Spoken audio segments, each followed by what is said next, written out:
The Spider and the Fly by Mary Botham Howitt.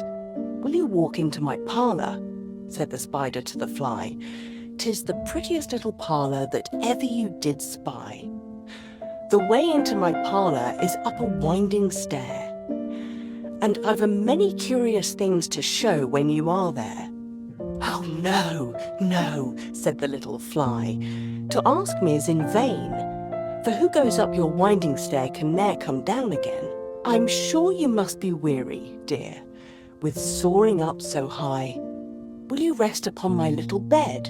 Said the Spider to the Fly. There are pretty curtains drawn around, the sheets are fine and thin, and if you like to rest a while, I'll snugly tuck you in. Oh no, no, said the little Fly, for I've often heard it said, they never, never wake again who sleep upon your bed. Said the cunning Spider to the Fly. Dear friend, what can I do to prove the warm affection I've always felt for you? I have within my pantry good store of all that's nice.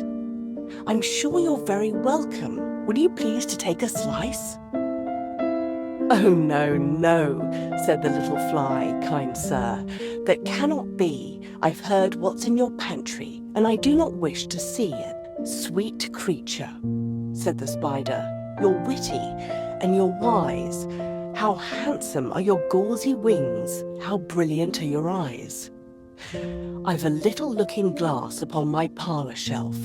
If you'll step in one moment, dear, you shall behold yourself. I thank you, gentle sir, she said, for what you're pleased to say. And bidding you good morning now, I'll call another day. The Spider turned him round about and went into his den, for well he knew the silly Fly would soon come back again. So he wove a subtle web in a little corner sly, and set his table ready to dine upon the Fly. Then he came out to his door again, and merrily did sing, come hither, hither, pretty Fly, with the pearl and silver wing. Your robes are green and purple, there's a crest upon your head.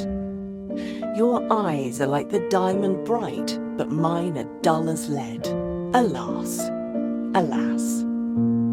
How very soon this silly little Fly, hearing his wily, flattering words, came slowly flitting by.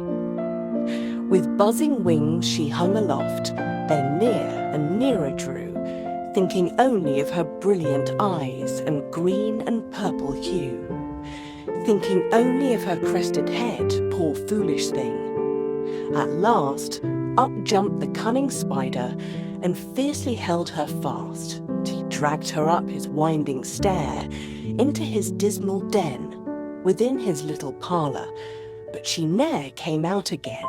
And now, dear little children, who may this story read, to idle, silly flattering words, I pray you ne'er give heed unto an evil counsellor, close heart and ear and eye, and take a lesson from this tale of the Spider and the Fly.